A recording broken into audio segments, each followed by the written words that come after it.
Welcome to Chapter 2. This is where we're going to start building that Flash foundation, the foundation of understanding, well, how Flash exactly works. So here's what we're going to be talking about. We're going to talk first about strobe versus constant lighting.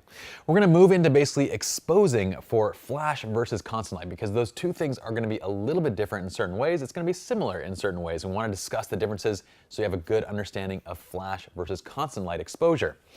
Then, to help hammer that subject home, we're going to do an actual Flash versus constant light demonstration just to kind of, well, build on our foundation.